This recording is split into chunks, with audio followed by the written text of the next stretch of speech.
হ্যাঁ, আমার শ্বশুর থাকতে কোনো হাইকা দিয়ে নাই। আর আমার শ্বশুর মারা গেছে, যার শ্বশুর মারা গেছে, চাচার শ্বশুর মারা গেছে, যায় তার পাশে এহাব্বর মাও কি আমার শ্বশুরটা আসিয়ে কি বিয়ে বলছে, মানিকজন আসি কি বিয়ে বলছে, বসিয়ে এহাব্বর জন্ম দিছে, জুবেদ আলীকে জন্ম দিছে, আসিয়ে আর কোনো ভাগ চায়, কিসের ভাগ চায়? জুবেদ আলীক আর এহাব্বর আর না মাথা গাড়া খাবে তো, আমার মাথা গাড়বে চায়, আমার শ্বশুরের জমিন এই তো ডোং আছে, ডোং হয়েছে এলাও চিন মন্দির আছে, তার মধ্যে আসি জুবেদ আলী আর এহাব্বর কি জন্য এরকম রাজনীতি খেলায়, কিসের রাজনীতি খেলায়? শ্বশুরের সাথে এহাব্বর ভাগ্নি কাকু দিল নিয়ে ভাগ্নির তালাক দিয়ে 30,000 টাকা দিল দিয়ে ঘুরি ভাগ্নিক নিল। ভাগ্নি কোনোদিন কাইন বিয়ে করায়, শ্বশুরি কাইও কোনোদিন বিয়ে করে, সতাল শ্বশুরি হইলো শ্বশুরি, তাই মাও যেটা সবাই মা কোনোদিন মাসি ইজ্জতহানি করে খায়। শেষবার মোর স্বামী পর্যন্ত ওইবার রোজার মাসে যেখানে মসজিদও আসিল, মসজিদও থাকে না, নয়টাতে যাইছে বলে র্যাপ ক্যাশ করবে। আরো আনক ফোন করিয়ে বরফাটা কয়েছি মুখ ফল্লা আসে সাপটা বান্ধি ধরছে, মুখ র্যাপ করছে। তোর লজ্জা নেই, তোর ইজ্জতের দাম নাই, ন্যাংটা হয়ে পাগলের মতন খাইছে, গোটায় ঘুড়ি বাড়াইলে হয় তাহলে বলে পাগলে ইজ্জতের দাম আছে। কাপড় পিন্ধি কি করে কাপড় পিন্ধি বেশিটা কয় কি মুখ মানুষ বেশি কক, মুখ যখন ঝগড়ি না কয়, আমরা কই আমাকে ঝগড়ি কক, আমাকে লন্ডি বেশি না কয়। এইটো তত্ত্ব আছেই। মূল কথা এতিয়া আমার এই যে ড্রেনটো আছে, ড্রেনটো পার হৈ আহি একাব্বৰ কেনেকৈ ঘৰ তুলিল আমি নাথাকা অৱস্থাত। আৰু ইয়াৰ আগতে আজি 6-7 বছৰ আগতে 16ডাল চুবুৰী কাটি দিছিল একাব্বৰ আলীয়ে। আৰু বেছিকৈ ক'লে মোৰ নামতো যোৱা বছৰ এই মাইকীৰ নাম কৰি ফুলে মোৰ নামতো ৰেপ কেছ দিছে। এই মাটিৰ বিষয়ে আমি যদি কিবা কওঁ এই মানে উল্টো বেল্টা কয় কৰি থাকিব। এতিয়ালৈকে বৰ্তমানলৈকে 10-12টা কেছ কৰিল মোৰ নামত। 85 চনত চফিউৰ ৰহমানে সোণামনৰ নামত মাটিটো আছিল, এই মাটিটো কেঞ্চেল কৰিছিল, চাৰ্কলত কেঞ্চেল কৰিছিল চফিউৰ ৰহমানে। কেঞ্চেল কৰি আৰু 2009 চনত কিবা বুদ্ধি কৰি একাব্বৰ আলী আৰু এই যে শাহজাহান আলী, নুৰুল আলী এইবিলাক চক্ৰান্ত কৰিয়া মানে ইয়াত শফিউর রহমান তার বেটা না আছিল, বেটি আছে 3 জন, 3 বোনে ভাগা করে বাবা মরার পরে মাটি ভাগা করে নিছি, রাইজে আমাকে ভাগা করে দিছে। হ্যাঁ, 8 বিঘে করে 3 বোনে ভাগা পাচ্ছে, ভাগা পাই আর ধান ভাগা তাই খায় আছে।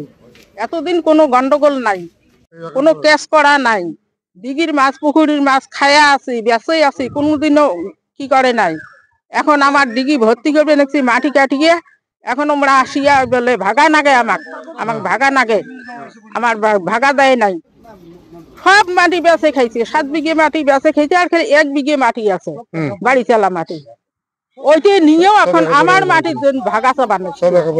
হ্যাঁ, সব মানে একাব্বরে চক্রান্ত, একাব্বরে জবে জ্বালিয়ে এগুলো চক্রান্ত করিয়ে মানে আমার উপরে কি করবে দেখছে, কেস করবে দেখছে। কয়টা কেস করিল, সার্কেলত কেস করছে, তারপরে ওই হাবড়ু বিলে কোর্ট কেস করছে, চলি আছে। আমার বেটা একটা, আমার লড়া ছোয়ালি নাই, আমার একটাই বেটা, আমার একটা বেটা বলে ওরা বলে কাল্লা কাটিবে, একদম মারবে পিটবে, এইরকম করে খাতে আছে। হ্যাঁ, আমার 1947 সনত আহা আমার দেউতা, আমার খুড়া, আমার জেঠা এই মাটিখনত কি হৈ আছে, সোণামনৰ মাটি ইয়াত নাই। কিন্তু কি কৰিলে 2009 চনত ইহঁতে মানে কি মানে ষড়যন্ত্ৰ কৰি সোণামনৰ মাটি কৈ মানে নামজাৰি কৰিছিল। আমিতো জানা নাই আৰু আমাৰ কেতিয়াও গমো পোৱা নাই। পিছত আমি গম পালোঁ, কোৱাৰ পিছত আমি তেওঁলোকক ক'লোঁ যে ইয়াত কেনেকৈ আহি আপোনালোকে ঘৰ উঠালে, আমি নাথাকোঁতে, আৰু এইটো আমাৰ কবৰস্থান। আৰ মন্ডলেও নাভি দিয়ে নাই মাটি, ইয়াত মন্ডলেও বাৰবাৰ কৈ আছে আমি তো মাটি দিয়ে নাই একাব্বৰক। একাব্বৰ আলী কেনেকৈ ঘৰ তুলিলে, আৰু একাব্বৰ আলী আৰু জবেদ আলী আৰু বেলেগ আৰু গুণ্ডা ইয়াৰ আগতে এবাৰ ৰাইজৰ বিচাৰ হৈছিল, ইয়াত বহু মানুহো আছিল। কিন্তু একাব্বৰ আলী কি কৰিলে, 12-13 জন ল'ৰা লৈ আহিছিল, ঘৰৰ ভিতৰত সোমাই ৰাখিছিল। এই চাৰ্কেলৰ মণ্ডল বাবু ইহঁতো দেখিছিল যে কেনেকৈ গুণ্ডা লৈ আছে। আৰু এই মাটিখনত যে একাব্বৰ আলী আজি বাৰবাৰ আমাৰ লগত কেছ কৰি আছে আৰু গুণ্ডামি কৰি আছে। ইয়াৰ গুণ্ডামিটো আমাক আমি প্ৰমোদ ছাৰ ডাঙৰীয়াক আৰু হেমন্ত ছাৰ ডাঙৰীয়াক আমি ক'লো যে একেবাৰৰ লগত আমাৰ কোনো সম্পৰ্ক নাই, আমাৰ দেউতাৰো কোনো নাই, এই তেনেকৈ এই ঘৰ তুলিল। আৰু আমাৰ এই ঘৰখনৰ ওপৰতে গাড়ী লৈ যোৱা অহা কৰি আছে। 1947 চনত ইয়াত অহা, আমাৰ 51 চনত ইয়াত আমাৰ এই নাম কি হৈছে NRC হৈছে গোসাইগাঁও থানাৰ পৰা। এই গুণ্ডামি কৰি আছে একেবাৰ আলি, একেবাৰ খালি আমাৰ নহয় আৰু বেলেগৰ এনেকুৱা কৰি আছে। আৰু জবিত আলি আৰু ইহঁতৰ লগত আৰু বেলেগ বেলেগ আৰু গুণ্ডা আছে আমাক মাৰিবলৈ আহে। আমি ন্যায় বিচাৰ চাইছোঁ, আমাৰ এই হাতত চাৰ্কেলত অভিযোগ তেতিয়া আমি জনালোঁ, চাৰ্কেলে ন্যায় দিছিল, আমাক ন্যায় কাগজ লিখি দিছিল। আমি এতিয়া ওপৰৰ মহললৈ যাম। তাৰপিছত আমি এই কালি পৰহি আহি আৰু ইহঁতে গুণ্ডামি কৰি আছে আৰু এই থানাত পৰত কেছ দিছিল। কালি এই যোৱাকালি আমাক ৰাতি মাতিছিল গাছ আৰু এই ঘৰ বনাই আছে, আমিতো ঘৰ বনাবলৈ নিদিম। আমাৰ ইমান চনৰ মাটি আমি কৈ দিম। এতিয়া আবাৰ দাদা আছে, দাদা ক'ব। এতিয়া আমি মানে আৰ্থিক অৱস্থা বেয়া আছিল, আমি কামত গৈছিলোঁ, আগৰ পৰা এই মাটিত আছোঁ আমি। তো আমাৰ দেউতা মৰাৰ পিছত আমাৰ আৰ্থিক অৱস্থা খুব বেয়া, আমি গুচি গ'লোঁ কামত যোৱাৰ পিছত এই খালি সৰু ভাই এটা আছিল, সিহঁতে কি কৰিলে মানে মনে মনে নামজাৰি কৰি কিনে এই মোৰ সৰু ভাইটোক পুলিচে দি মানে খেদি মানে ইয়াৰ পৰা ঘৰ এটা ভাঙি দি সিহঁতে নিজে ঘৰ উঠালে। এতিয়া আমি চাই আছোঁ যে বোলে আচ্ছা মাটিটো কি হ'ল, সিহঁতে কৈ আছে যে সোণাবানৰ মাটি। সোণাবানৰ মাটি যদি আমি অফিচত গৈ চাওঁ, অফিচত গ'লোঁ, অফিচত গৈ চাইছোঁ যে সোণাবানৰ নামটো কাটা আছে। সোণাবানৰ নামটো কাটা আছে। আমাৰ বৰ দেউতাই এই নামটো মানে মিছকেচ কৰি কাটি মানে নিজৰ নামত বহল ৰাখিছে। তাৰমানে আমাৰ দেউতাক দিয়া নাছিলে নামজাৰিটো, আমাৰ বৰ বাবাই নামজাৰিটো দিয়া নাছিলে আমাৰ দেউতাক। হা, সৰু ভাই আছিল, কৈছিল যে বোলে তই এতিয়া মাটি নামজাৰি দিলে বেছি খাবি, হা বেছি পেলাবি, তো ল'ৰা ছোৱালীবিলাক ডাঙৰ হওক তেতিয়া দিম। পটককৈ মৰি গ'ল আমাৰ বৰদেউতা। এতিয়া আমাৰ ৱাৰিছ বাচি আছে, আমাৰ বৰদেউতাৰ ছোৱালী বাচি আছে। আমাৰ বৰদেউতাৰ ছোৱালী কৈছে যে আমি নামজাৰি দি দিম।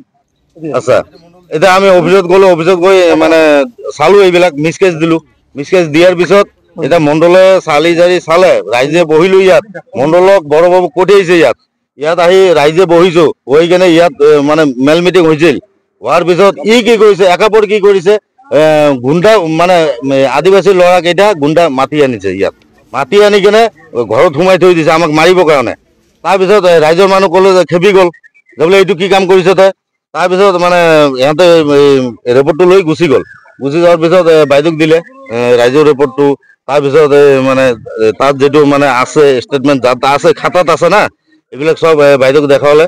দেখাৰ পিছত মণ্ডলে এইটো চাই চিন্তি এইটো লিখি দিলে যে এইটো আমি ভুলে কৰ্মে নামজাৰি কৰি দিছোঁ, হ্যাঁ এইটো মানে নামটো কাটিব লাগিব, কৰ্তন কৰিব লাগিব। আপোনালোকে বাইদেউ ক'লে যে বোলে আপোনালোকে ওপৰ মহলত যাওক, হা উচ্চ আদালতত যাওক, গৈ কিনে ইয়াত আবুলৰ কি ভুল আছে বা আমাৰ কি ভুল আছে, আমাৰতো একো ভুল নাই, আমি কোনো গুণ্ডাগিৰিও কৰা নাই। হ্যাঁ, সিহঁতে গুণ্ডাগিৰি কৰি আছে, সিহঁতে গুণ্ডাগিৰি কৰি নিজে ঘৰ উঠাম বুলি ভাবি আছে। আমি কৈছোঁ যে বোলে কেছটো ফয়চলা হ'ব, তাৰপিছত আমিও ঘৰ নুঠাওঁ, সিহঁতকো নিদিওঁ উঠাবলৈ। ইমান ডাঙৰ এটা পুখুৰী খান্দিছে মোৰ দেউতাই, হা এই কবৰস্থান আছে এইফালে, কিমান একদম বহুত দিনৰ পুৰণা কবৰস্থান এইটো।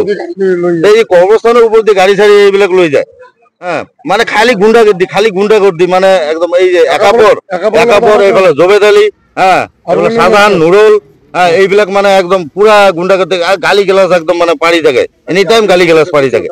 হ্যাঁ মানে IPS যেটো কৈছে, কালি যেটো কৈছে, আমি গৈছিলোঁ, যেটো কৈছে সেইটোও না মানে। এতিয়া মানে জবৰদস্তি ঘৰ উঠাই আছে আৰু কৈছে বোলে পিঠি ফালিম বোলে, আমাৰ বোলে পিঠি ফালিব সিহঁতে, হ্যাঁ দাগ